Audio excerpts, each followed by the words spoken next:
It's now 10 o'clock, so, and I have a fairly, well, a little longer than usual introduction. So, let me get started. Welcome everyone to this um, uh, talk by Teri Allendorf. She is a conservation biologist who's been working on issues in local communities, protected areas since 1994. She's a scientist in the Department of Forest and Wildlife Ecology at the University of Wisconsin and a research associate with the Smithsonian Conservation Biology Institute, also an honorary fellow at the Nelson Institute. And she has been a member of USAID's biodiversity team and a Peace Corps volunteer in Nepal. She conducts research in local communities on their attitudes and perceptions of protected areas. And this, I think, is so important rather than just to come in and start doing things without interacting with the people. She talks with people about their lives, hopes, and perceptions of biodiversity.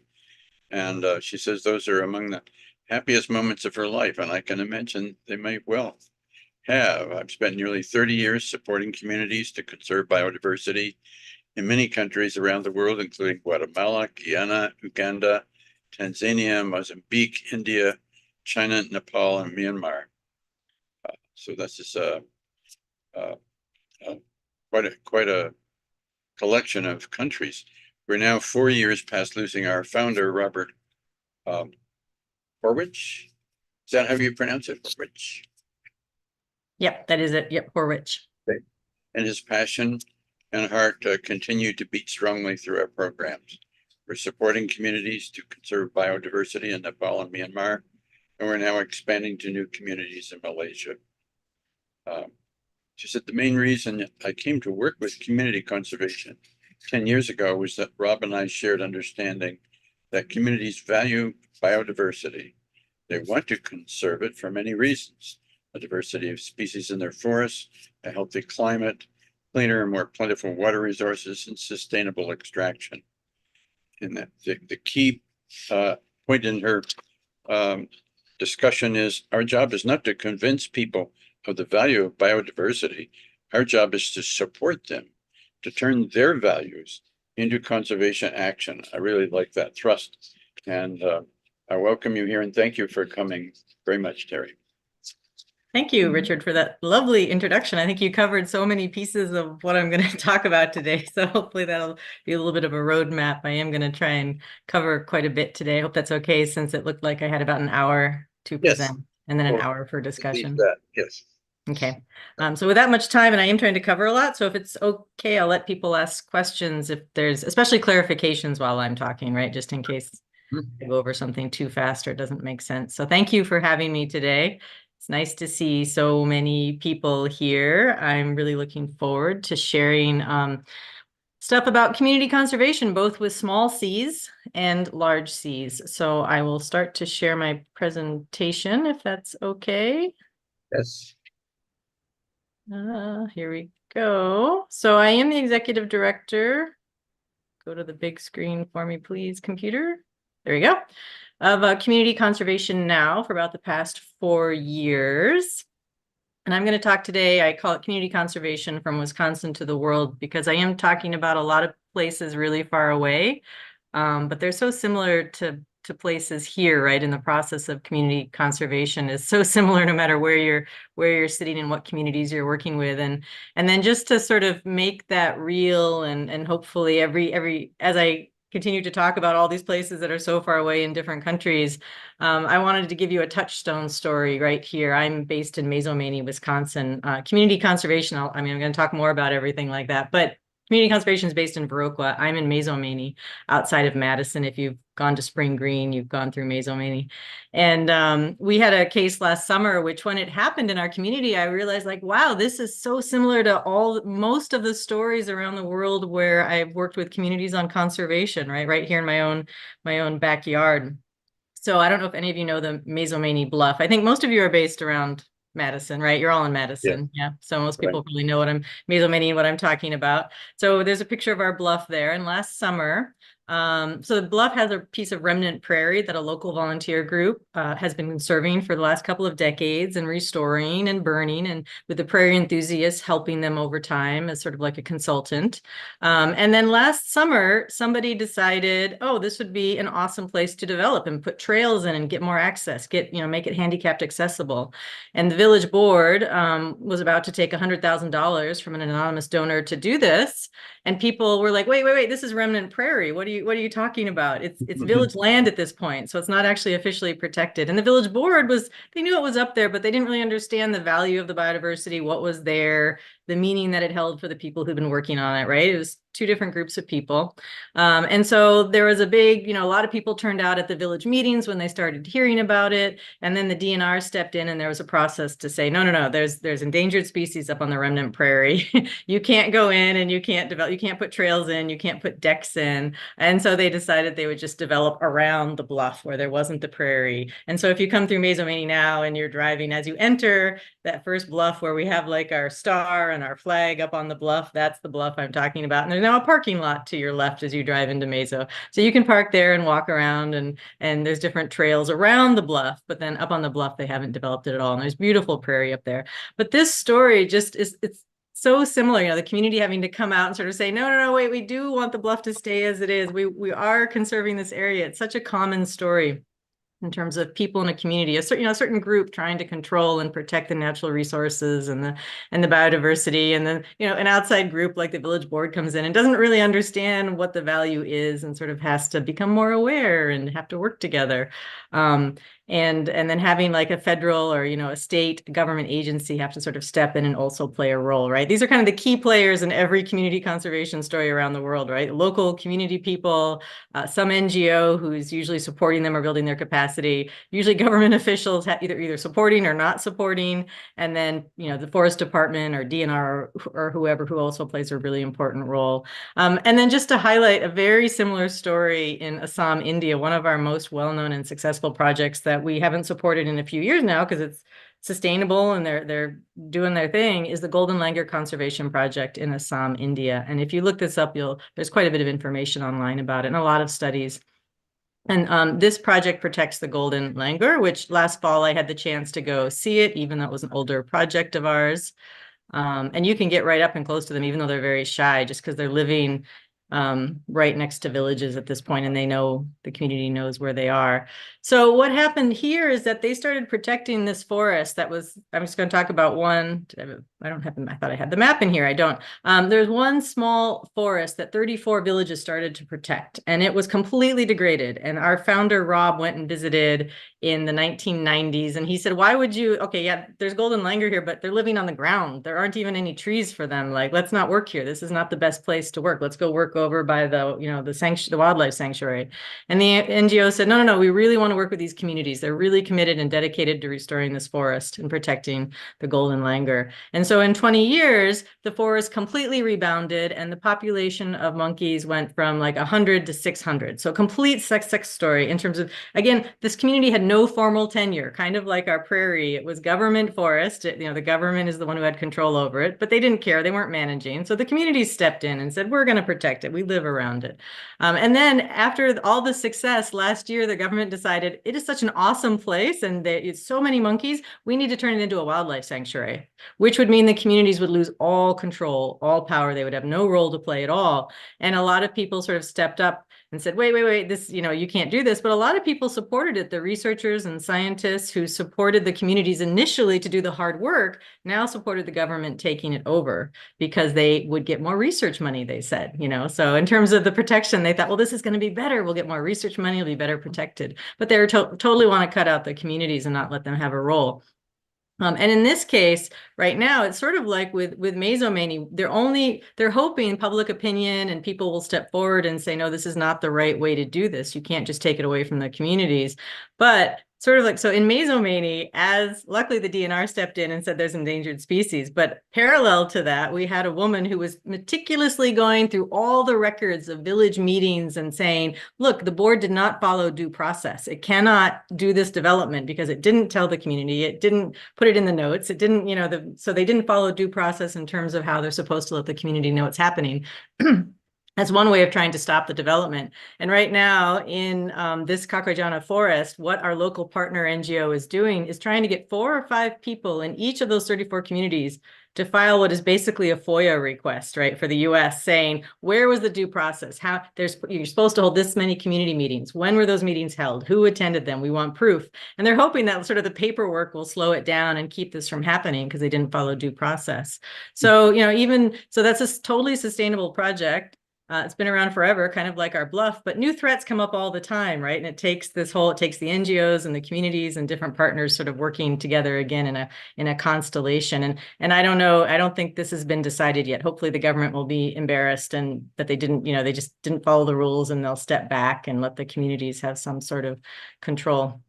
So that was just sort of an opening story to sort of, every place I'm going to show you today and talk about probably has some elements of that story in it, right? In terms of a community trying to maintain management over an area and restore it. And so our founder, Rob Horwich, I want to talk a little bit about him. He's the one who started this back in the 1980s.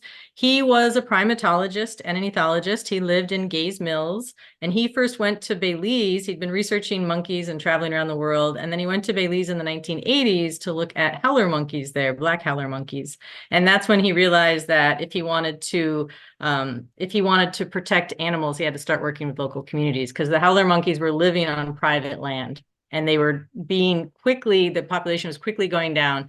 And he realized that to save them, he couldn't just study them. If he wanted to save them, so he could study them, he needed to work with the local landholders and try and preserve this population. And it now is also one of our most successful and well-known projects that we haven't directly given support to for a long time. I've now visited there a couple times, and we had a donor trip there this year. And again, it's sort of like the Golden Langur. It's ongoing. It's a successful, sustainable project by local communities, but there's always new threats or lack of funding, right? These are processes that even when we as an organization leave, they keep going and having to sort of protect the area and balance, support from NGOs against other, threats from development or other people. In this case, it's private landowners. So the situation, the new landlords are always coming in. You've got to change strategies and talk to them about the goal of the project.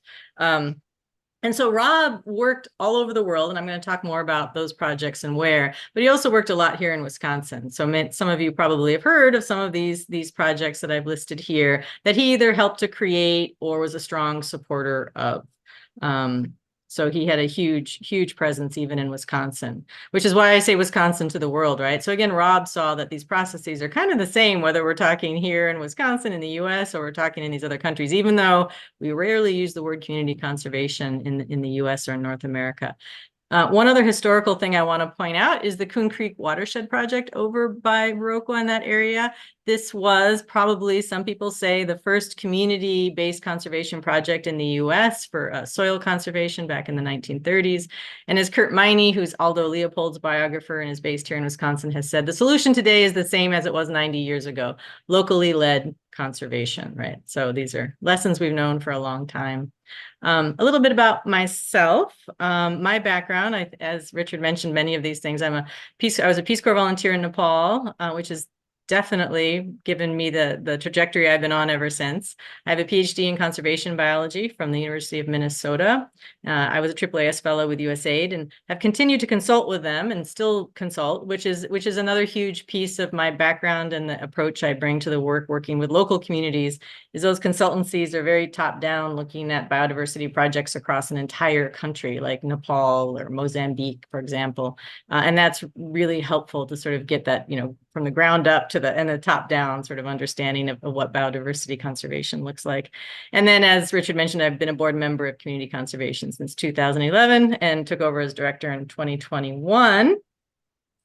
So one more story. Often people ask me, how do you stay sort of, positive? It's such hard, climate change is so depressing.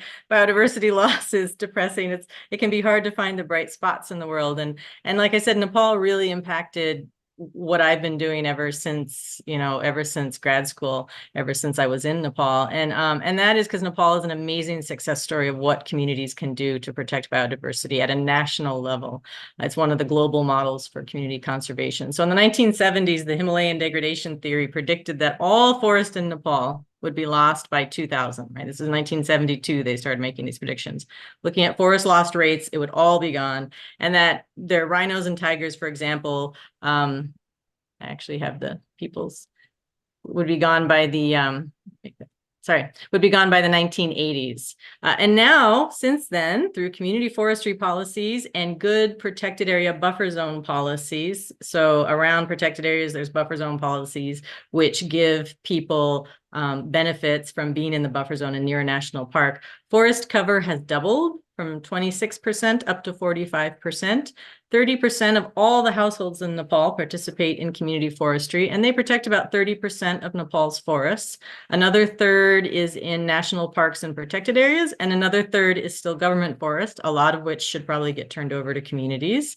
There's been zero poaching of rhino for a few years, and then tigers are one of the, a success story. They're one of the few countries with the whole WWF's push to double tiger populations in 2022. Nepal actually reached that goal. So it's an amazing success story that I got to see. Like in the 90s when I was there, community forestry was really just starting to really take off and explode. And, I got to be in my village when, an old auntie that I knew was so excited that she was going to get to be able to participate in community forestry and have some control over her forest. So I saw that excitement and, that desire to be involved in conservation.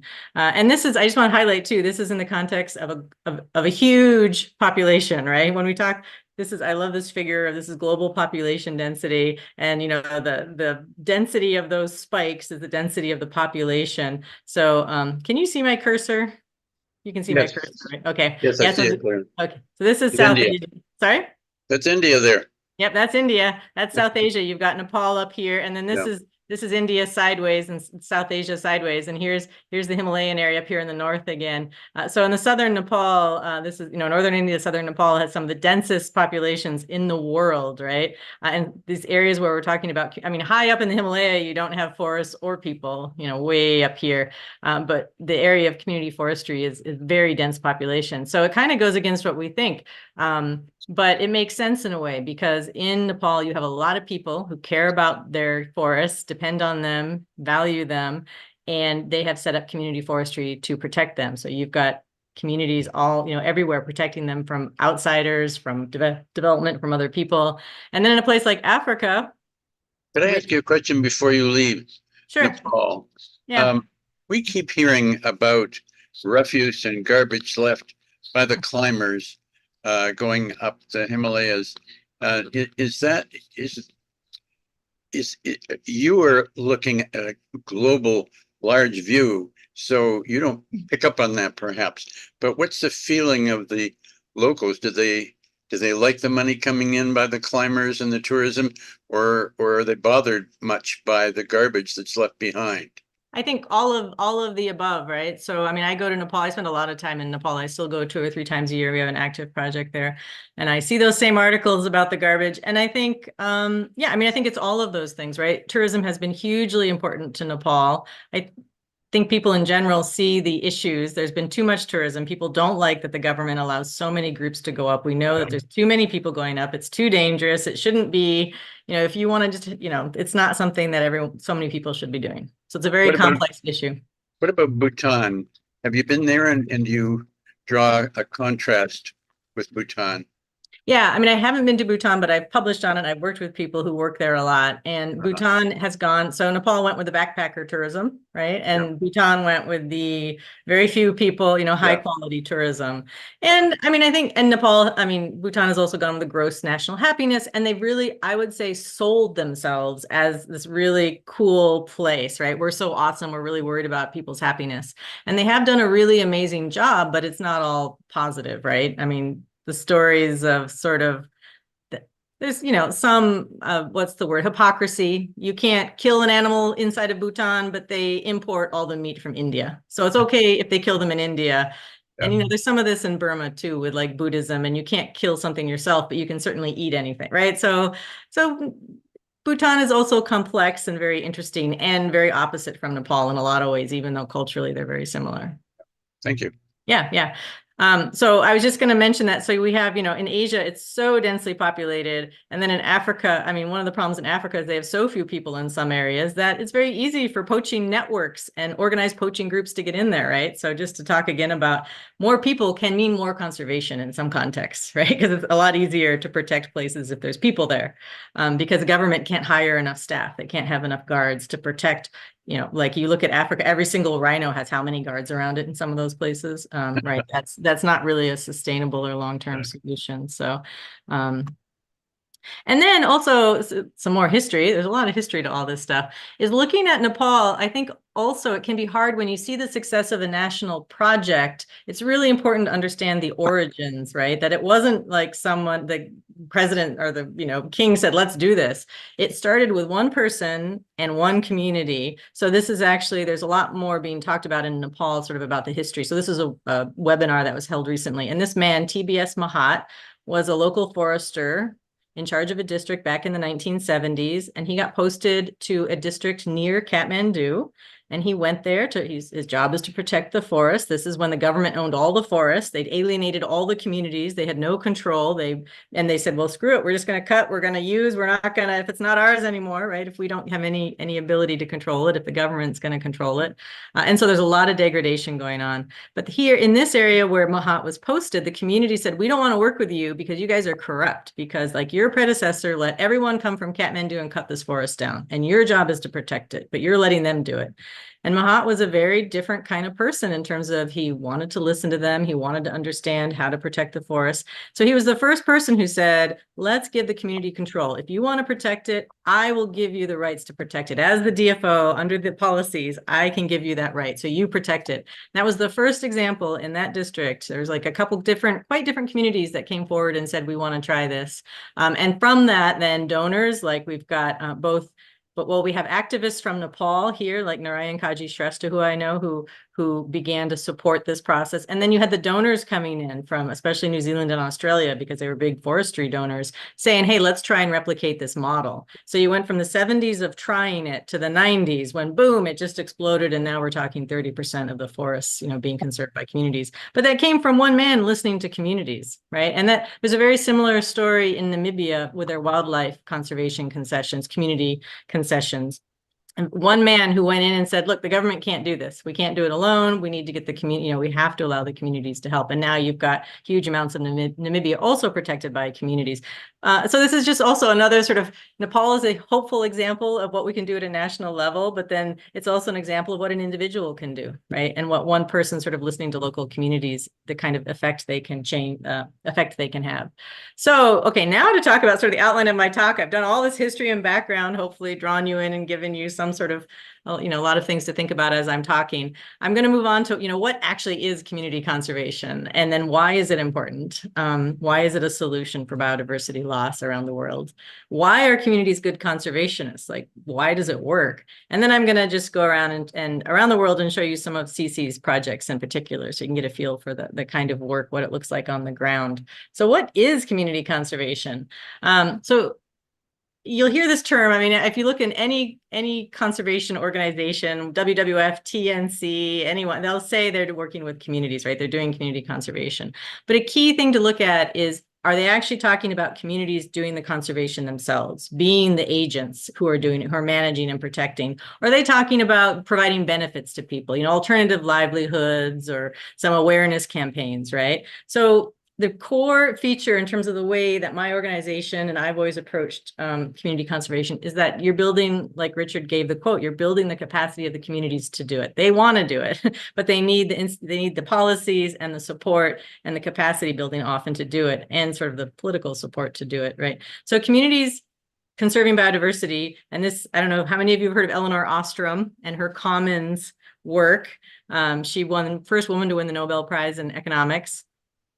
And she talks about some key things. And so a lot of this comes from her, and what it means for communities to conserve any resource, and that also biodiversity, is having tenure or ownership over an area or a piece of land or a species, and that they have to make the rules, and that as many people as possible should be participating in making those rules so they know what they are and they have ownership over them.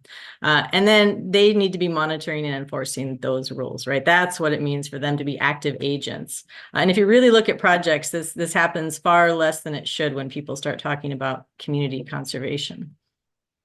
And that's a pretty complicated topic we can get more into, but I'll leave it there for now to try and keep it simple. And then what are the benefits of community conservation? And, the benefits are not just biodiversity for people. In Nepal, for example, improved governance, because like at a national level, if communities are conserving biodiversity, or even at a community level, if they have the institutions, that are allowing them to actually make decisions over natural resources, their governance is being improved. So in Nepal, during the civil conflict that they had about 10 years ago, 2000 to 2010 approximately, the only group in the village that continued to function was community forest user groups, because they were bottom up. They were electing people. So they had functioning institutions to protect the forest that kept going during the civil conflict. When every other group fell apart because they were elected politically in a different system, right? So when you needed to get resources to a community during the civil conflict, you did it through the community forest user groups. Right. That was the only thing still functioning. So improved governance is huge when it comes to people managing their own natural resources in a community-based process. You also get healthier communities, of course, because they do have cleaner air and cleaner water if they have a healthier environment. So those are huge benefits. And you get more sustainable livelihoods. I always say community conservation ends with more sustainable livelihoods. You don't begin there. I think many projects begin with that, thinking people are too poor to care about their biodiversity. We have to show them some immediate monetary benefit or economic. And that kind of backwards, right? And it will often misfire and not get the goals that you want or that the community wants. So, but sustainable livelihoods do result from good community conservation. Okay, so that sort of says, what is community conservation? But then, why does it work? Like, why is it a good thing? And is it a good thing? Does it, is it effective, right? And it is very effective. So community managed areas, in terms of the research, are shown to be as effective or even more effective than many protected areas like a national park. And there's a lot of research on this, and it depends on the context. Very remote protected areas with no people, are going to be more effective with the government managing it than with the community, because there's no community there, right? Just to give an extreme example. Very highly dense places do better with communities, because you got more people trying to protect the area and locally working to do it, where, staff from the government, there's not enough, or they can't do it, or the local communities are the ones that are coming in and taking things. So if they're not involved, it's going to be hard to be effective. And so we know that CCAs, community conserved areas or community managed areas, can be extremely effective. I mean, there's reasons of justice and ethics also for why they should be involved, right? But just from looking purely at a biodiversity perspective, they're effective.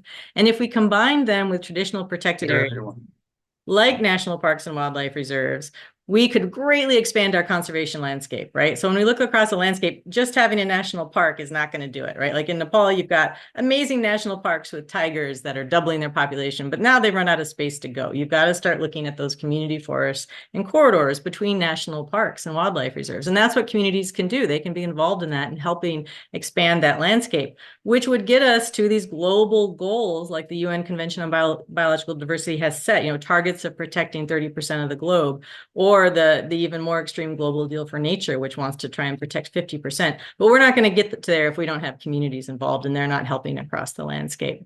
And luckily they are doing it. There's proof, they're already doing it, even if they don't have formal tenure, even if we're not recognizing those areas formally. There's been a lot of articles in the past 5 years or so really highlighting this issue in terms of indigeneity and indigenous peoples.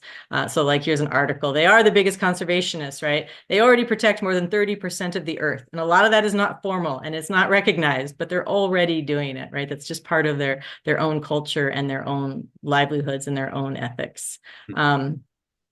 Now I want to move into why are they good conservationists? Why does this work so well? And it's because communities, as we mentioned, have positive and diverse values that they hold for the environment and biodiversity, just like any of us do in this room. I think probably all of you are the same kind of people we work with in the villages around the world. They're people who value the environment and want to see it preserved and protected, and for our own benefits too. So we as outsiders, often with these communities in these countries, we undervalue local conservation values. We think we need to convince people, and I'm going to show you research to show no, we don't need to convince them, we need to support them. And we also underestimate the diversity. So it's really important to remember that it's a diversity of values, right? So there's going to be people in every village that care about biodiversity, and there's going to be people that say, yeah, not so much a priority of mine, right?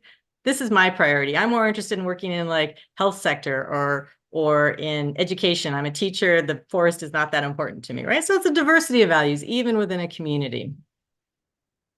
So to show some of the research behind this, this is one study I did. I mean, I've done a lot of case studies. I'm going to go into some of those in terms of people's attitudes and perceptions.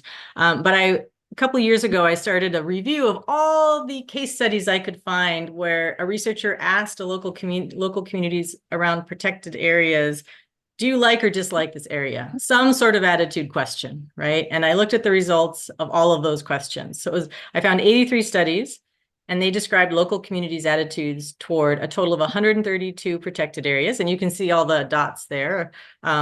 Interestingly, we don't ask questions about attitude in North America. So there's not a single study from North America where we say, like with Yellowstone, do you like this area? Studies tend to be more about like tourism, right? Like, you know, is tourism good or bad or something like that? It's not actually about the protected area itself. So kind of an interesting fact. And what I found was looking across those 83 case studies and 132 protected areas that on average, if you took the number of people in each protected area that had a positive attitude, they said they liked it or they saw that there were benefits, 73% of people liked each protected area.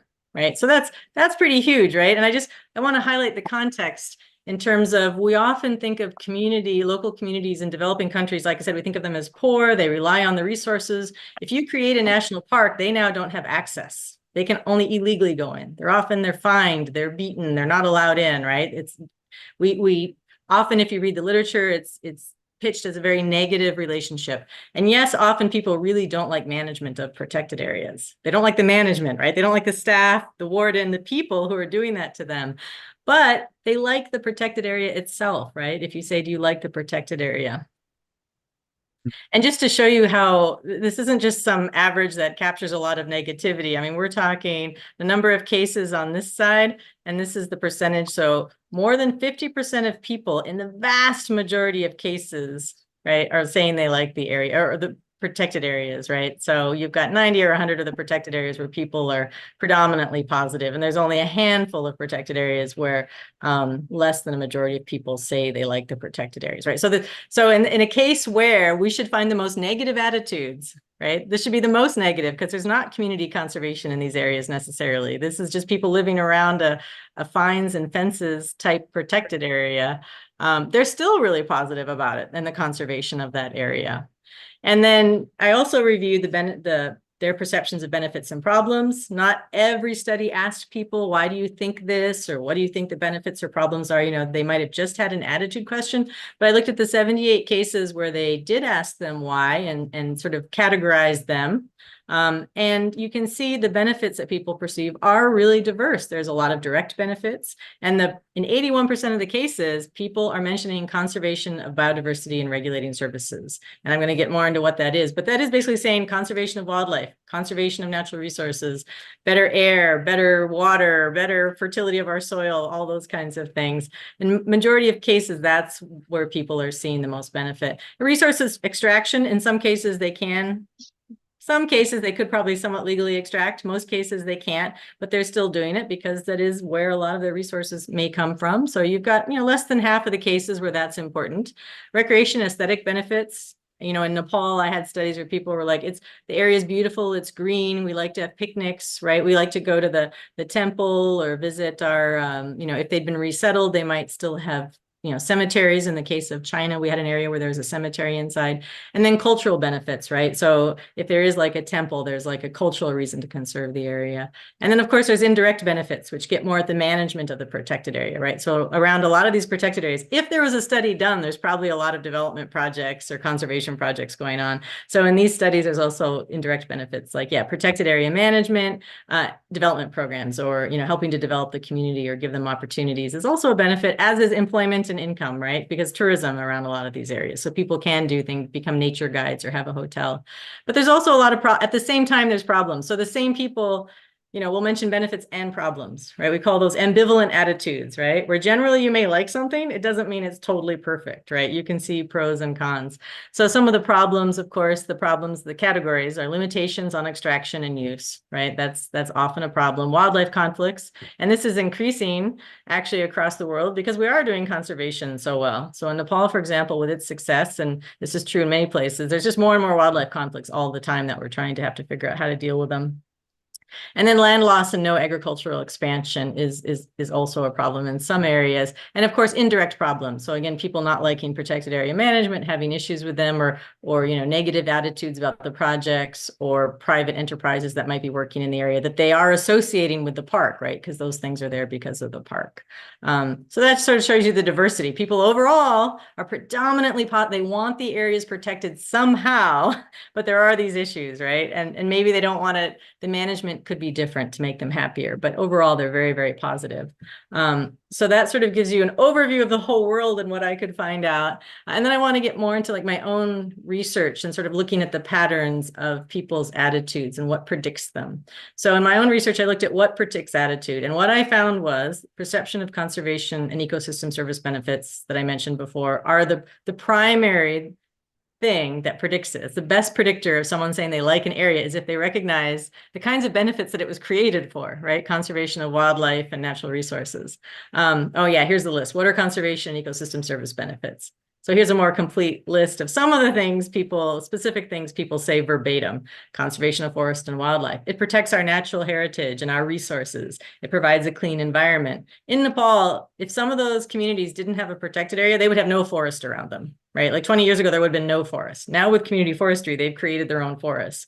But without those protected areas, they'd be in a pretty bad place. They get better rainfall, fresh air, good climate, soil moisture, soil fertility, pollination. I mean, the reasons go on and on. There's more than this.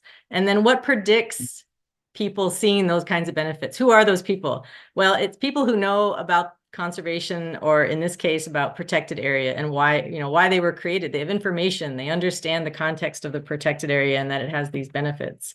And so just to summarize that, if people have knowledge about conservation and biodiversity, like protected area creation, in the case of my studies, they will have a perception of those benefits, and then they will have a positive attitude towards the protected area. So to give some more specific examples of how this plays out, I'm going to use gender as an example from my studies. I mean, the studies, without the gender differences, I'm just sort of describing what I described in the overall review. Like, people are positive and there's this diversity of pros and cons. But if we look at gender differences across some of the countries, it gets pretty interesting. So in Myanmar, for example, I found that women are less likely than men to like the protected areas. And mainly that is because they don't see as many conservation and ecosystem service benefits. That explains a large portion of the gap. And in Myanmar, women are not included in things. It's more egalitarian than Nepal, funnily enough, but women are still at home and taking care of kids. When I started working with our partners in Myanmar, I started working there in 1999. And because of Nepal has a great policy of you have to invite women to meetings, right? You have to try and get a third participation. They're also a model for trying to include women in a highly patriarchal society. And Myanmar is less patriarchal, but they don't really have this.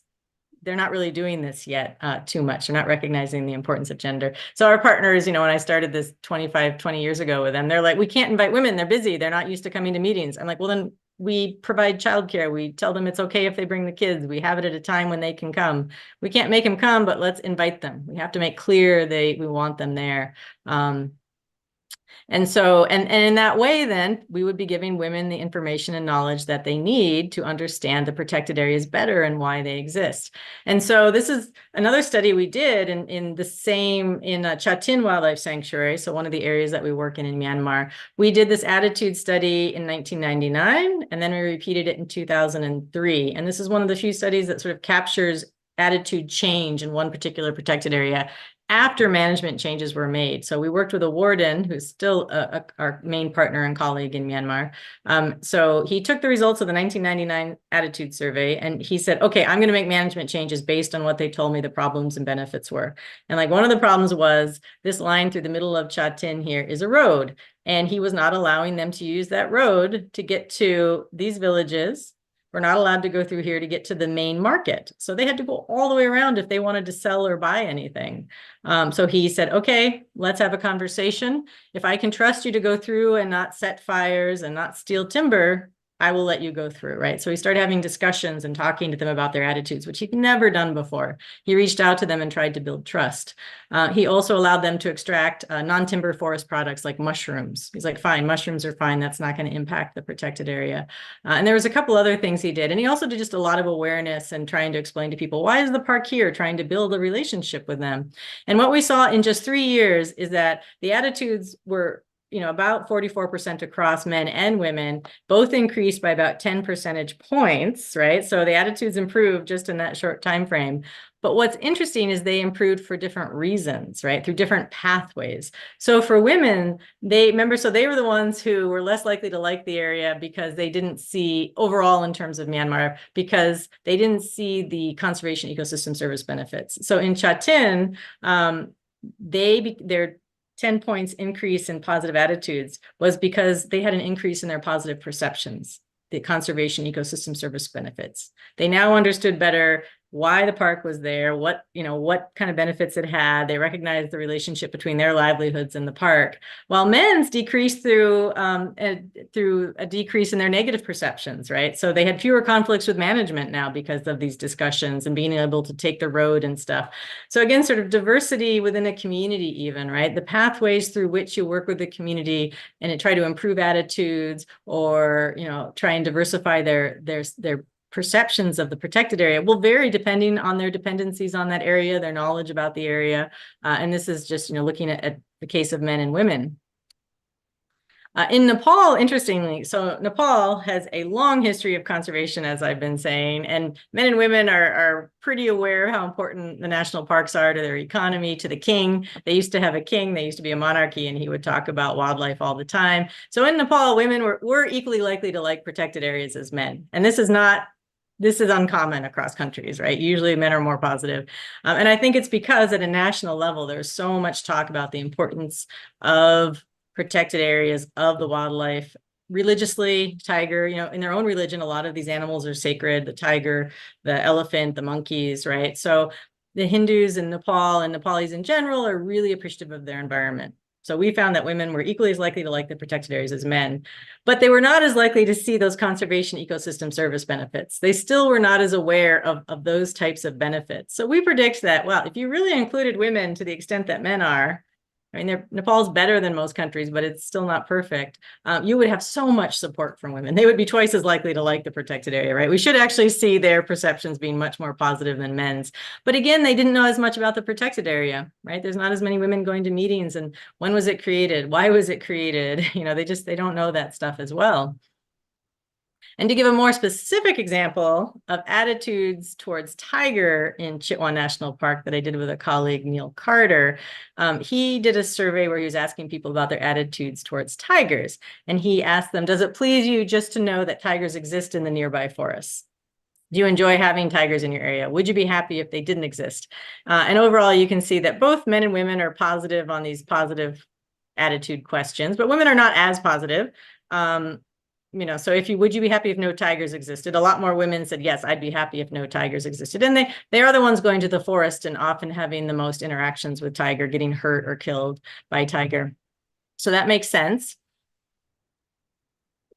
But we looked at what contributes to their attitudes, to those attitude questions. And so we looked at a bunch of we looked at their own characteristics, socioeconomic age, money, income, job, their own experiences with tigers, if they'd seen them, how often, if they'd interacted, their perceptions of risk, how dangerous they thought tigers were, their beliefs about their own control over it.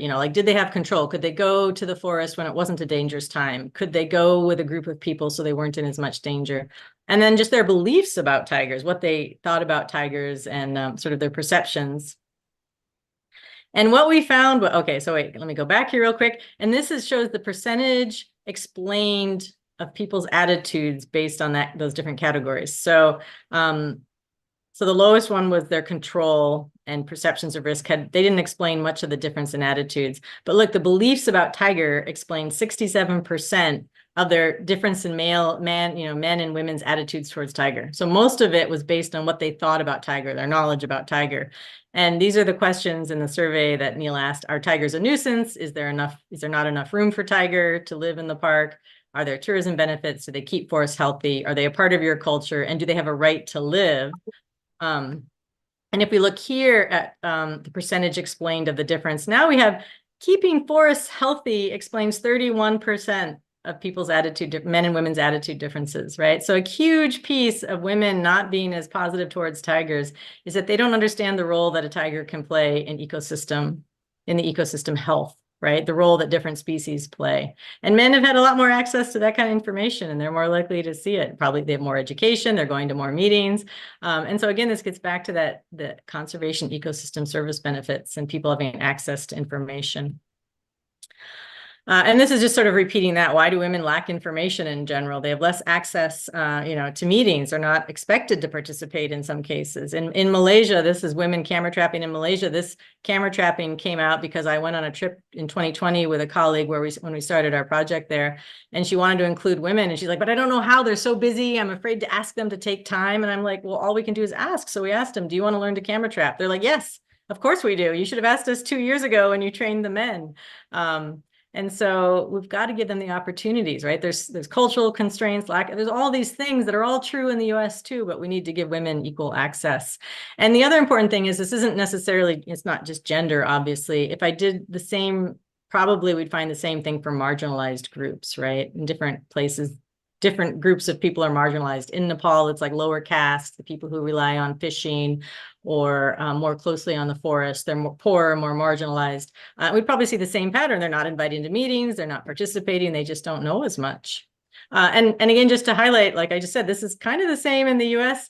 We're on different, there's a spectrum, and we don't have it. We're not quite as different in terms of men and women, but we still have it here. If you send a wildlife or a hunting survey to a household, the men still tend to be the ones who answer it, even in the US. And if you look at involvement in NGOs, women are less involved in wildlife conservation. They're still less likely to participate in activities outside home because they're doing more in the house. So they're not opposite examples from, developed countries. It's just part of a spectrum.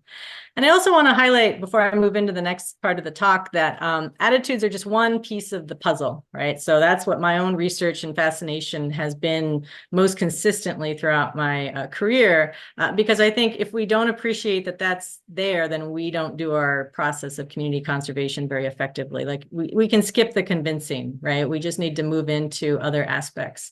But other pieces that are really important then are social norms that support conservation. And this comes out of social psychology, actually, that looks at what helps people change behavior, right? If you want them to do like more conservation or quit smoking or whatever the behavior is, what are the pieces that you need to think about? And one is their attitude towards that activity, right? So that's what I've been talking about. People like conservation. They want to do it. But are there social norms that support it? So Nepal is an example. So social norms meaning in your own community, the people around you support it, and it's considered a positive thing. In Nepal, the social norms are strong. That's why even the women have those positive attitudes. In Myanmar, social norms around conservation, they're not thinking about it. It's not highlighted by their government or in their school systems. That's not really part of their social norms. The second piece is giving people control over that biodiversity, right? So you want them to feel some ownership, some control, that they have some say in the management. And then we also have to, help build their capacity to manage, because in most communities, those institutions, the knowledge about how to monitor, how to set rules, right? Those are all things that communities need support with. So that's a lot of what, as NGOs, as my NGO, Community Conservation, that we're doing with our project partners. So now to sort of apply all this to the projects that community conservation does and show you some examples. And I can take any questions. That's kind of the end of the attitude, thinking about attitudes and the process of community conservation. Are there any questions that I should try and answer now before I move on?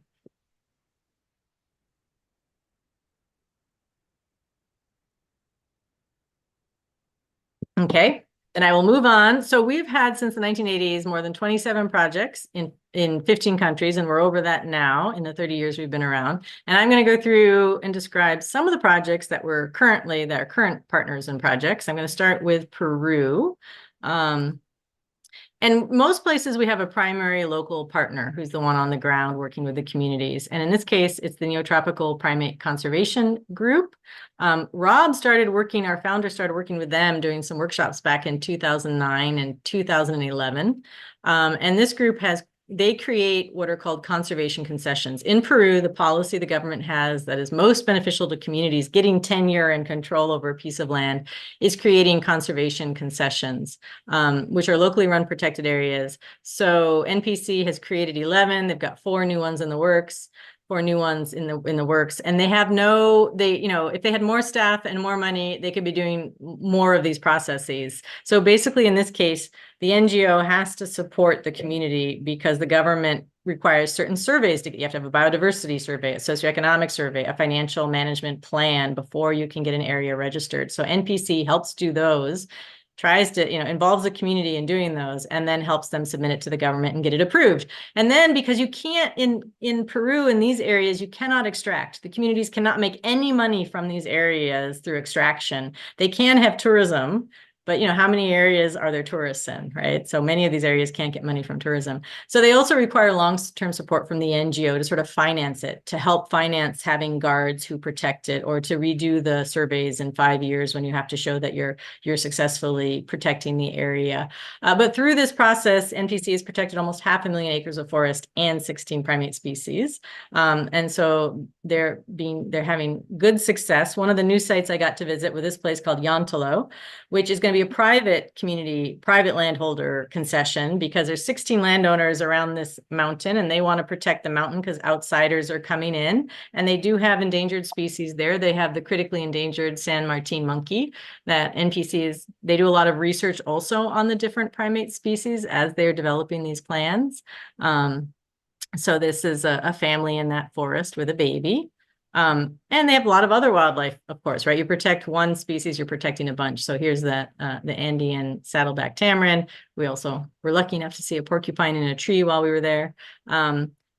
And so they've submitted the paperwork for that site. So that's going to be a new site, hopefully this year. A second site is the Delta, which is interesting. So this is an area where it's one community and they want to protect that whole hillside that was in the video. And 10 years ago, NPC helped them set up a concession. But like I said, the process every 5 years, they've got to sort of renew things. And their board that they created changed, and they needed to redo the paperwork. So 10 years later, they've come to NPC and said, please come help us redo this. We didn't manage to do it on our own. We're going to need help again. And they said, we got there, and Nestor, who's over here, who's the director of NPC, he was so excited because when we got there, he's like, oh, it's a kind of a community that's far away. It's a lot of work to get out there, a lot of investment in helping them. But they said, and we have 3 or 4 other communities that also want to protect their forest and around their villages. And so NPC can go out and work on 4 or 5 of these concessions all at once, which is awesome, and demonstrate something we've seen in many countries where we worked, which is something our founder called conservation contagion, where if you have a good model project somewhere, communities around them go, oh yeah, we would like to do that too. We want to keep, and in this case, like for example, a lot of in both the sites I've mentioned, there's outsiders coming in and burning and slash and burning and trying to plant crops. And once they do that, it can be hard for the community to get it back and restore it. So they're trying to keep, a lot of the threat is from outsiders coming in and trying to create farms there, people coming in from southern Peru.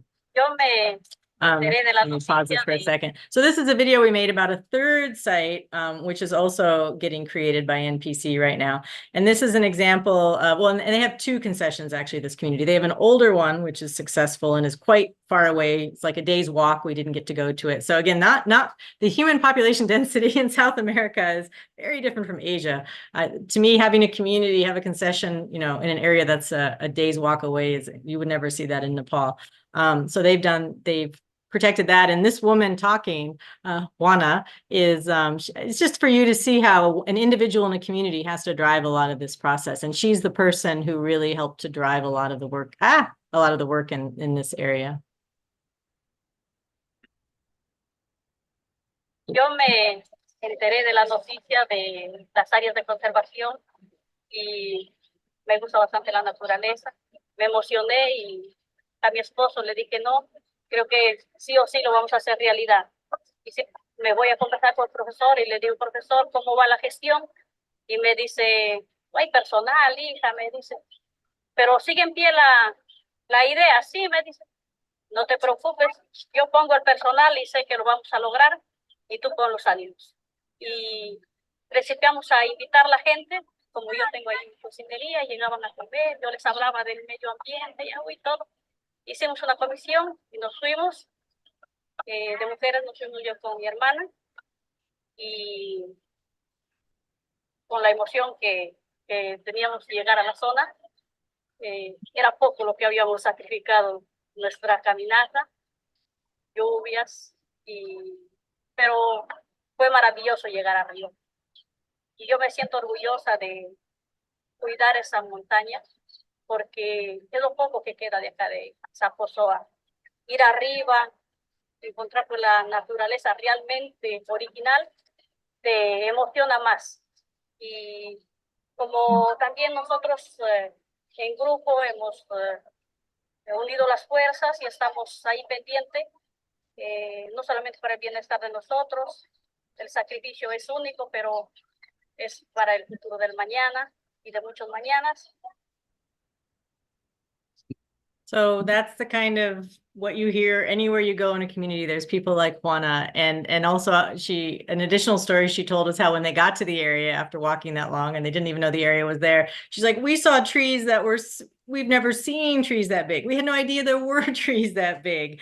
And she just felt so called to protect it. And in that case, what happens if they don't protect it, then the logging companies can get concessions and start logging it. And so that's kind of that's the threat they're facing in that case is logging concessions. And so, that's the kind of person everywhere that's trying to protect their environment. In Cameroon, we're going to move to Cameroon now in Africa. We don't have as many. Rob worked that we do have a lot of sites in Cameroon, but our only active one right now is Cameroon. And our partner there is the Community-Based Biosynergy Management Group. And the guy down below in the striped shirt is Dennis Ndole. And he is a Cameroonian who now is the wildlife biologist for the largest First Nations area in Canada. Funnily enough, there's apparently a huge Cameroonian population up in Nunavut, and he is one of them. And he's the wildlife biologist for the tribe up there. But then he started this, he only moved there a handful of years ago, and he's trying to maintain, his presence and his projects back in Cameroon. So when he started back in 2022 with some of the activities we're talking about today, he had a big meeting. And this is another thing. I mentioned that Rob went down for workshops in Peru.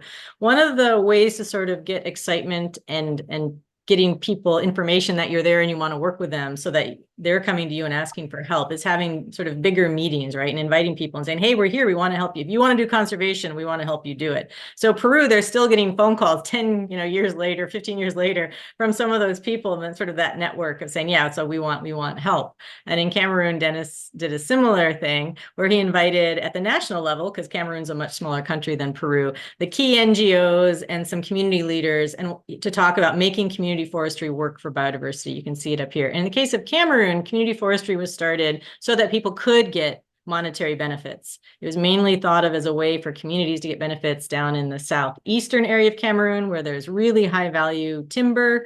And so a lot of people in Cameroon, some community members, Dennis, they're like, we need to talk more about all the other values of the forest that are getting ignored as the government's trying to make money, right? But saying that communities are getting benefits. And that was a lot of what we discussed. And out of that meeting then, 2 different community leaders said, come help me. So one site is in Sommier, which is up in the north where there's not community forestry. The government doesn't think of this as a place for community forestry. And the chief in the white is showing Dennis there on the right side, the area that they want to conserve that is being degraded and has chimpanzees. And when Dennis heard there were chimpanzees up here, he said, wait, this is not an area that we knew had chimpanzees. And Dennis is also a primatologist. He and Rob had initially worked a few years ago down in southwest Cameroon with gorillas, the Cross River gorillas. But because it's a conflict area, they had to stop working there. So Dennis is like, what, chimps up here? So he said, okay, so we went up, we made a trip. I was able to go on this trip.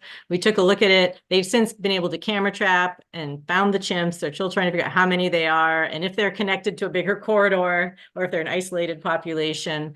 Either way, Dennis is committing to helping the community because the chief and the people really want to try and conserve the chimps. They talk about the chimps used to come really close to the village. There used to be so many of them, and they're not hearing them now. And that's one of their indications. And you hear this in Malaysia too in a project. People talk about, we used to hear the orangutans. We used to hear the hornbills closer. They're not as close anymore, right? Wildlife is decreasing. So local people say, hey, we want to sort of get back where we were before. In this case, they're right on the Nigerian border. So they have Nigerians coming over with oil and then trying to go back with foodstuffs, right? Because Nigeria has a lot of oil and not much oil and, cooking oil and rice and sort of food things. And so they've got people sort of illegally crossing the border and they can't be stopped, and they set fires and they bring their cattle over and the area is getting degraded. So Dennis has been working there now for a couple of years trying to they're starting a nursery to help restore the degraded areas. And they're trying to get the government to give them community forestry title registration. But as I said, this is an area where they don't do that normally. And so the local government that has to approve it, just, it's going to take a long time for them to understand why. Like, no, okay, there's no high value timber. That's not why we want the area. We want it for the chimpanzee and for the community. That's, the community wants it. So that's going to be a bit of a struggle, but slowly. And in this area, it's interesting too, because they worship the spider and the snake. And so their local museum that they just built in the capital city of the area, this is a museum, a cultural museum, and you've got the snake up there and the spider at the top and then the snakes. So the second site that we work at right now in Cameroon is with Baka communities, indigenous communities you may have heard of down in the southeast. This man is the head of the forest group, and they've had their forest for quite a while. You can look up this community. I can send you papers on this community, research papers talking about quality of their forest. It was pretty high profile case of community forestry. But what they came to us for is saying, yeah, so we have the forest, that's wonderful, we're protecting it, but we are finding that we cannot hunt sustainably. The area we have, and this is them talking about the size of the community forest, the area is too small for our traditional hunting. We thought we could just go back to the way we were, and we can't. So we need help figuring out how much can we sustainably extract, how much can we extract, how can we control the snaring, because there's too much snaring going on. So they're working on, and this is some of the high value timber I was mentioning that's coming out of this area.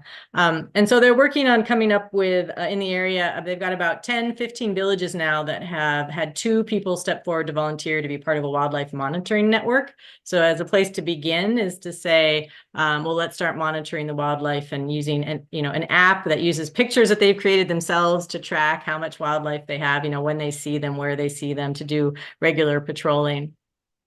And that's also they're just starting to get that going. And this is an interesting case here with the Baka, is they rely very heavily on hunting and honeybees. And so this fellow is not Baka, but he's lived in the community for 20 years as a pastor. And there are, interestingly, what do you call those big sort of boat crates? They've got one in their yard because churches in the U.S. have been sending them medical equipment and all sorts of things. So they've got a church presence there that's pretty strong. And he, though, actually is trying to figure out how to domesticate those wild bees, because as the big trees are getting cut down by the logging companies, the Baka are losing their bees that they rely on so heavily naturally in the forest. So he's been trying to build hives that the bees will come to. So again, just sort of an interesting example of, an outsider who came in and is living there long-term, really trying to learn about the culture and help them protect it, and help them keep going in their traditional way. Oh, and here's a picture of the different villages that have signed on to be part of the wildlife monitoring network, which again, contagion. One village does it, the other villages want to join. You can work across quite a large landscape. And the green up at the top is the Jaw Faunal Reserve. So they're working around the border of a protected area. Okay, so now we're going to move on to Nepal, where I've worked for so long, but community conservation didn't start there until 2012. When I first came into the organization, Rob decided soon after I came on that he thought Nepal would be a good place to work. We went in and did an initial training with people. And while Rob was there, he got the idea, because he had that successful project over here in Assam. He's like, wait a minute, here's Chitwan. Here's where we had done our tiger training, the picture I just showed you. Rob is like, there's community forests all along southeastern Nepal. He's like, why don't we create a corridor? You know, tigers and elephants. Right now, there's already elephants roaming across these hills, these first set of hills. Why don't we have a place for tigers? And let's get the communities together and get them working together. So here's the forest along that corridor I was just showing you, and there's community forests all along here. So we've gone in and started working with all those community forests. We've done camera trapping in a couple of the districts, and we'll continue to do that. Here's a pangolin, Chinese pangolin with a baby on the tail. This is one of the videos we got of camera trapping there. And then for each of the community forests we camera trapped in, we created videos where they could see what we'd gotten on the camera traps and showed these to them. And right now I'm trying to get all this up into iNaturalist and trying to find software that the communities could access in Nepal so they could see all the photos that we have for each of their community forests. So we've got videos like this for each one of the community forests. And we, like I said, we showed them the videos.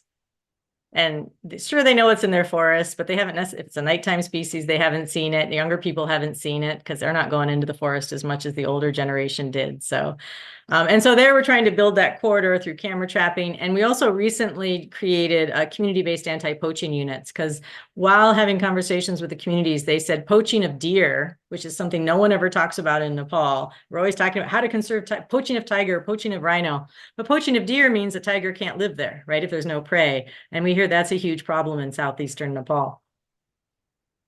So we help them create these community-based anti-poaching units, trying to raise awareness with the police and the government, because they're the ones buying the deer, right? It's for the elite to have deer meat. So just trying to raise the issue and get support. Okay, so we're going to move on to Myanmar, where, as I said, I've worked since 1999.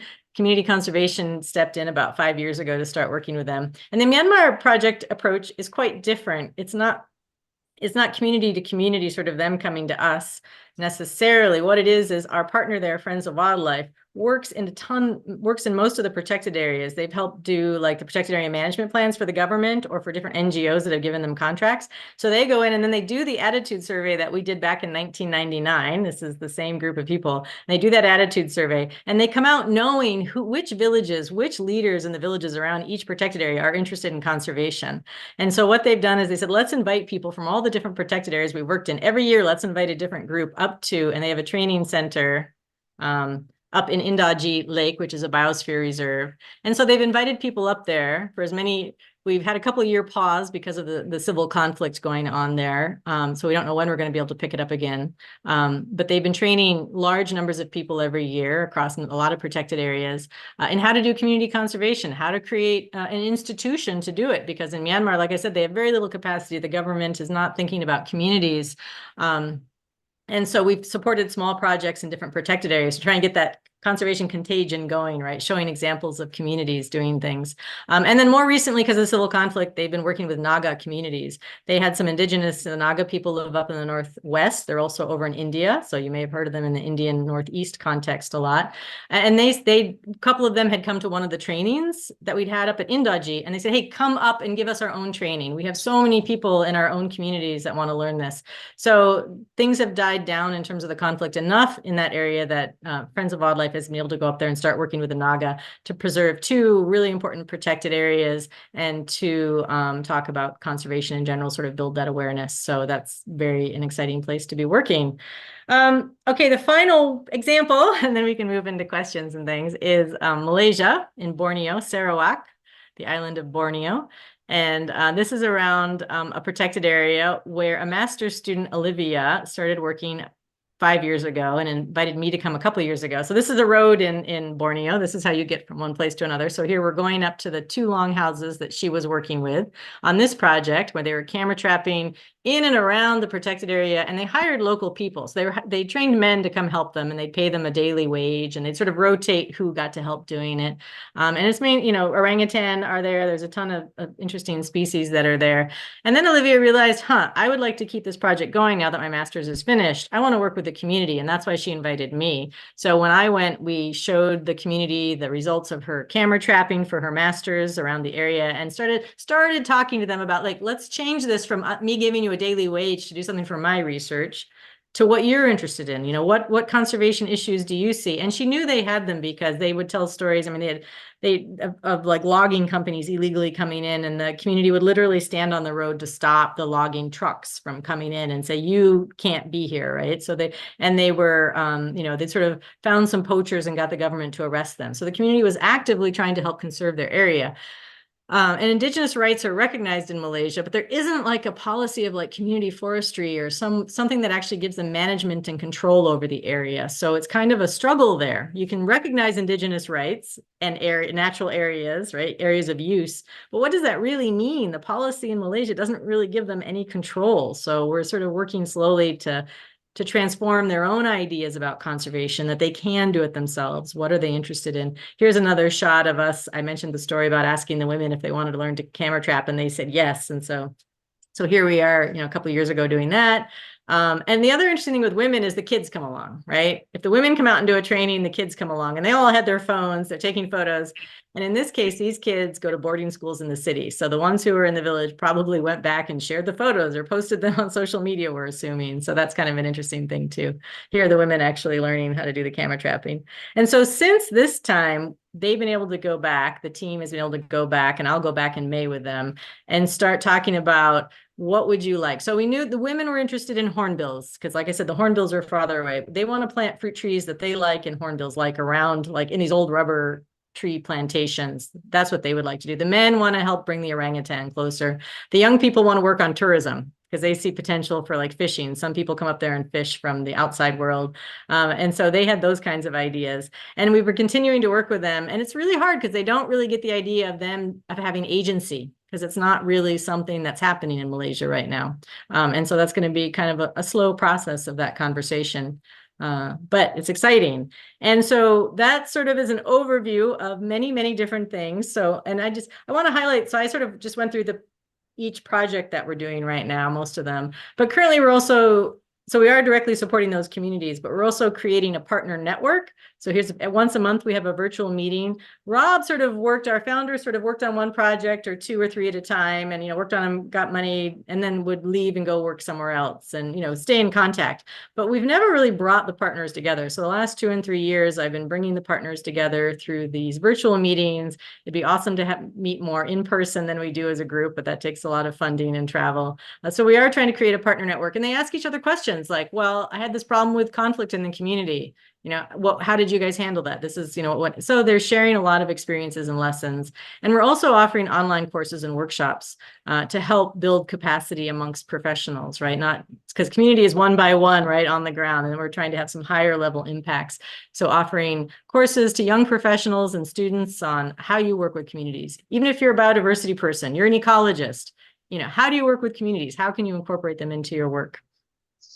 And what can you do? So just to let you know, you can feel free to contact me after this talk if you have more questions. You can learn more at our website. We're trying to add more. There's some good information there. And on our website, you can sign up for our newsletter and email updates and follow us on social media. And please share, if you like what we do, share it with other people. Let them know. We'd be happy to send you our newsletter and stuff like that. And you're always welcome to become a donor. And we're always looking for board members too. So yes, that is the end. And thank you so much.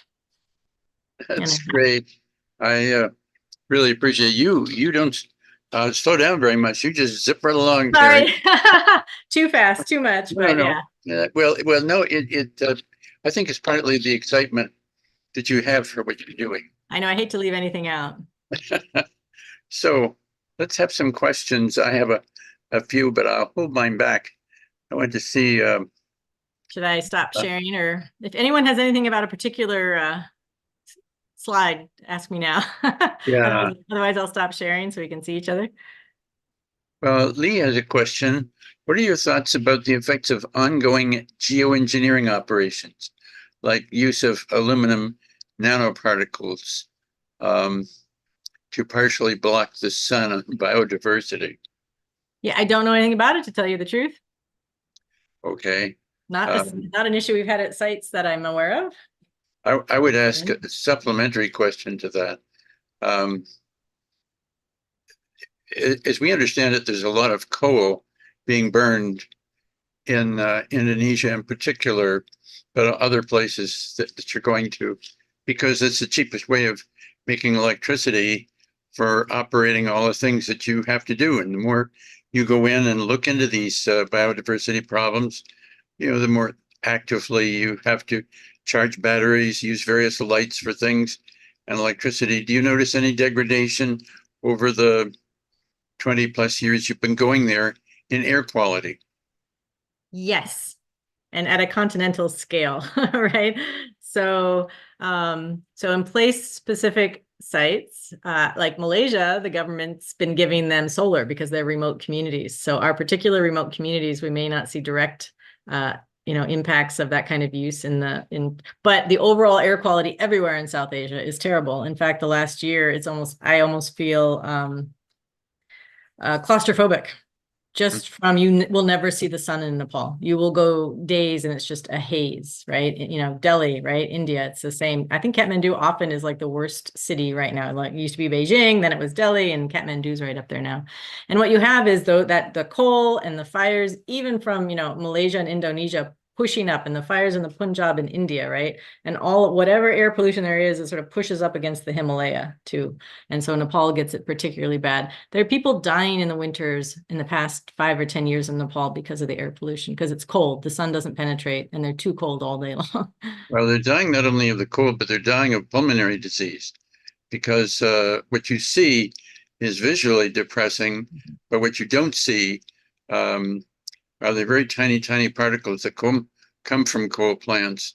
And these are very noxious to the and the lining of burning. lungs. Yeah, I wear masks and I wear masks almost all the time in Nepal. I noticed that you were wearing a mask, yeah, but the locals weren't. And yeah, and in Kathmandu you'll see it because it's like so in Kathmandu, where it's particularly bad, you will see more people doing it. Well, Australia is making all these coal plants. They're making a lot of money selling them to Indonesia. We're hoping to get some nuclear plants in there to replace the coal. One day, Indonesia has one of the most positive attitudes toward nuclear of any country. And so maybe it's because they're so aware of the air pollution. Yeah. But and then in India, just to highlight, one of the major factors in India is the burning. So burning the field stubble. Yes. And so they're a huge piece of it. And in the Punjab, it's because of government pressure and subsidies to put too many crops in, right? Wheat crops, because it's a breadbasket kind of situation where they're putting them in too frequently and they don't have time to do anything else besides burn.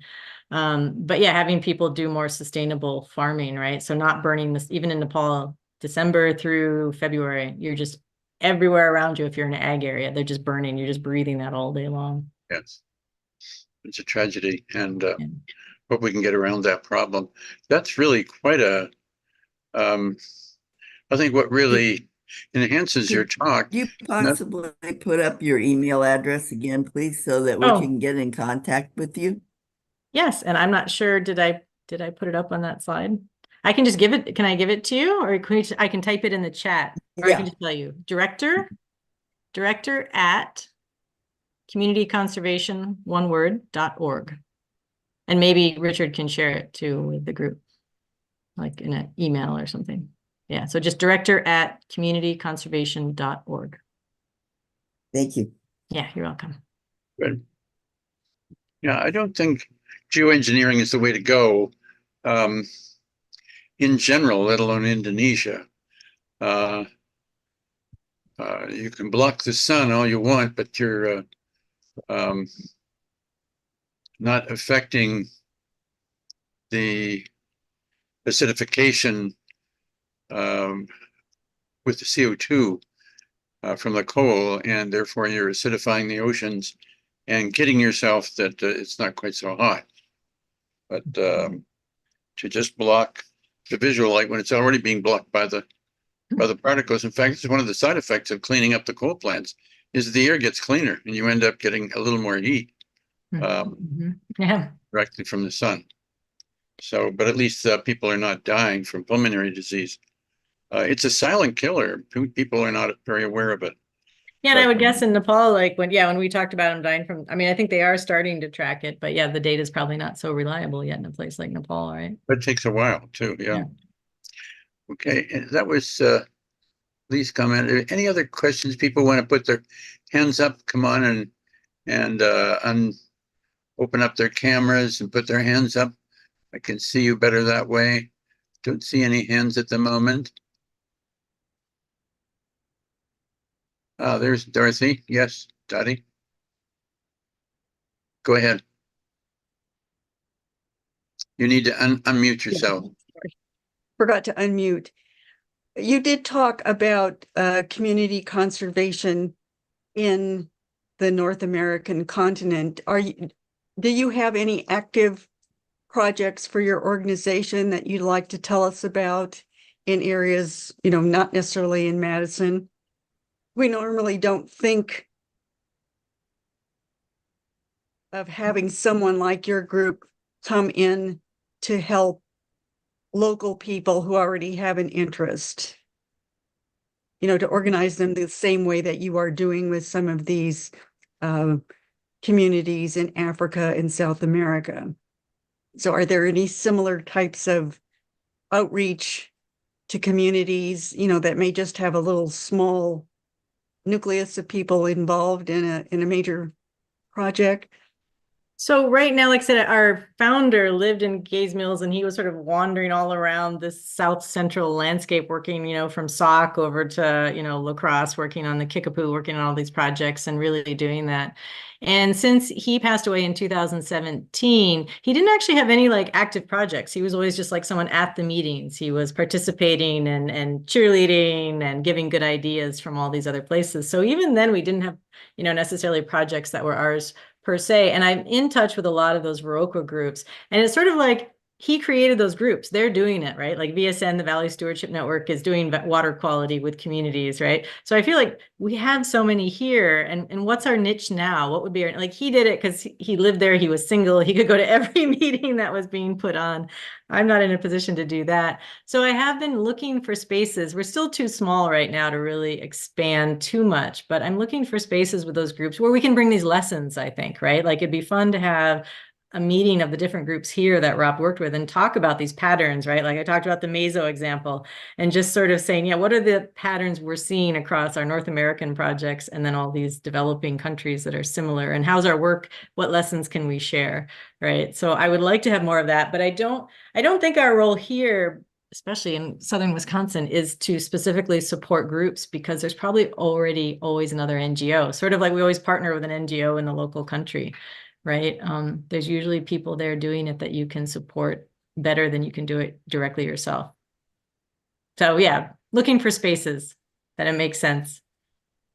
I understand that Wisconsin, because of I'll call it the Aldo Leopold effect, obviously that can't be totally it, but we have a fairly well-developed conservation ethic in the state. But how about other parts of the United States that don't have the same founder legacy? Yeah, to date, we haven't, this is not a part of what we're doing right now, right? So we haven't really, I've looked at some of them. I'm from Montana, so I've looked at sort of what they call community conservation out there and started thinking about, are there niches, are there places for us to work? But it's so interesting because out in Western US, we tend to call it collaborative conservation, right? Because it's more about institutions working together rather than a community, right? So it's like a tribe working with the federal government, working with the state fish and wildlife or whatever, right? So again, that same constellation that I was talking about, but interesting, a lot less focus on the communities themselves. Okay, thank you. Yeah. Thank you.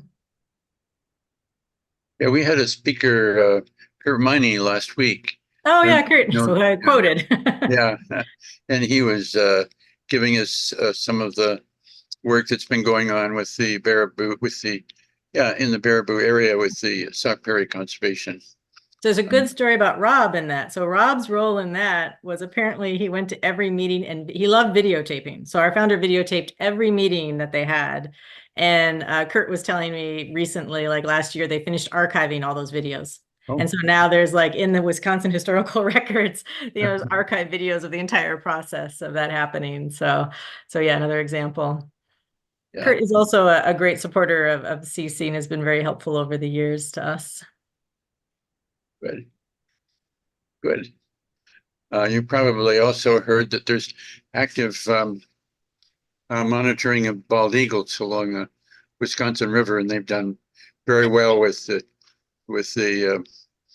stop Yep. using DDT. I have another good story about the role of Rob in that. So Jeb Barzin was telling me how Rob got kind of frustrated. So, you know, none of us are the perfect community person. I'm always trying, when I'm teaching community conservation, I'm always trying to sort of say, you know, you don't have to be a good community person to do community conservation. We all approach communities differently. We're introverts, we're extroverts, we all have different, right? None of us do this perfectly. So Rob apparently got frustrated with the pace at which that program was going or something. And he thought, well, he would do what he did in Belize, which in Belize, they walked around with landholder pledges. And so apparently Rob created a landholder pledge and he started walking around to all the like the farmers in the area, whether or not they had eagles on their land, and trying to get them to sign this pledge that said what kinds of things they would do to help protect eagles. And I guess he drove the group crazy because they're like, no, that's not what we want to be doing. So yeah. So just to, you know, the process, it's not, even if we talk about it like some simple, obvious thing, right? It's not, right? There's these stop and go, constantly hitting challenges and getting frustrated and impatient and trying to figure out ways to move forward. But well, Wisconsin is lucky. We're quite rich. And we even have the international reach of the Crane Foundation. But which is an amazing example. Yeah. So but it's fascinating. I particularly like the way you interact with the people and help them rather than just dole out money and come and check now and again. Really get involved with them, and I think that's wonderful. And your ability to take surveys and understand the attitudes of the recipients, I think that's really important. So I found your talk exceptionally interesting. The money aspect is interesting too, because like sort of if you're working, we've actually had issues with like if you do get too much money for a site, which is usually not the problem, right? But like you know, that too much money can be really harmful, right? So like in Malaysia, we have some money for the agroforestry.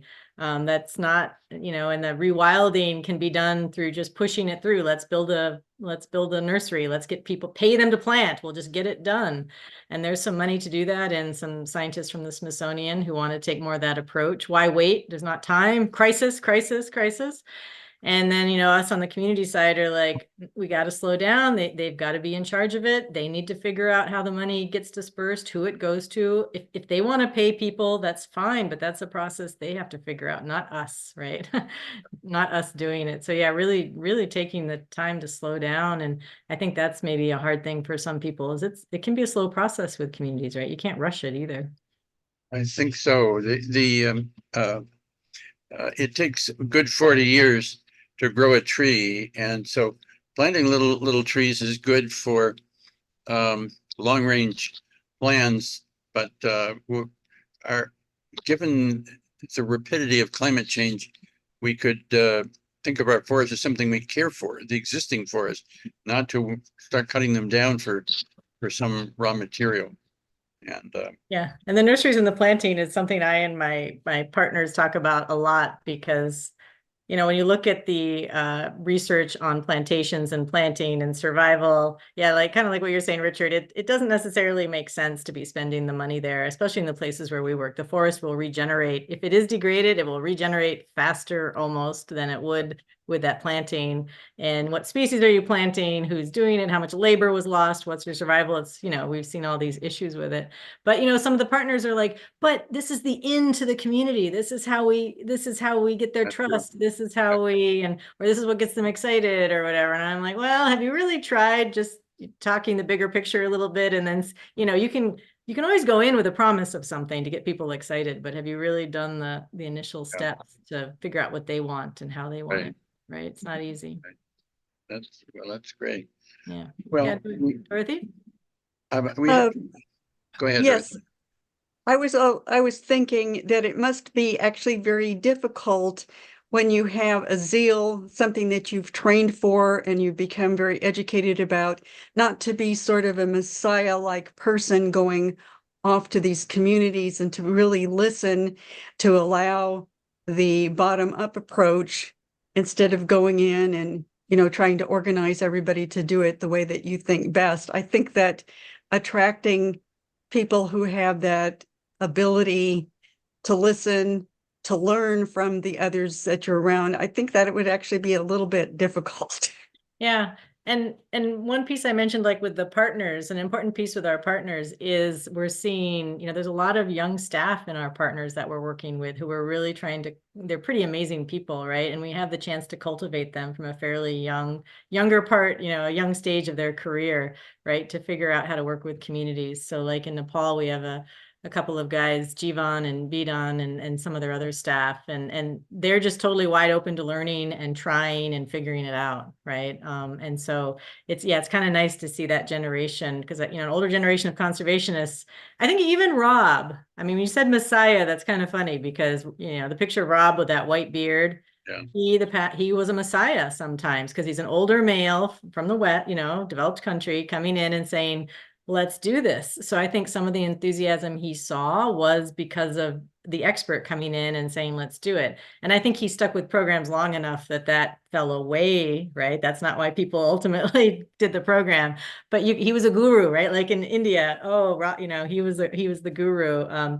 In Belize, they make fun because they say he looked like Santa Claus, So just his image sort of there was sort of Messiah-like sort of something happening there, and then again, being, we're trying to get more women doing this work too, right? Like there are a lot of women in conservation, but the places where I work and our partners, it's actually really hard to get women. I mean, the women who are there are in high demand, right?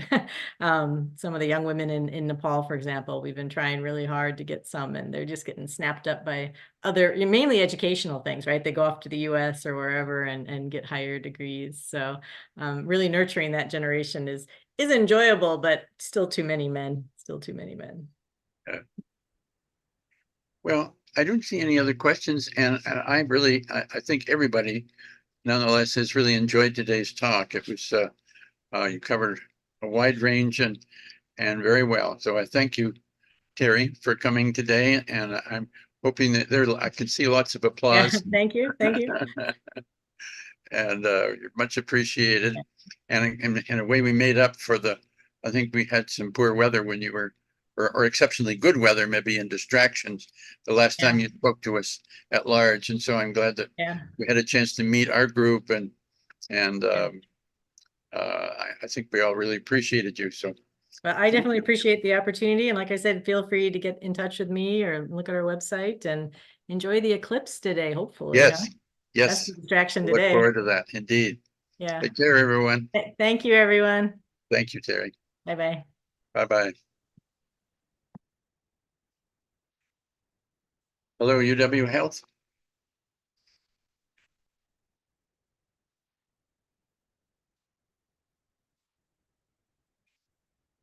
Thank you.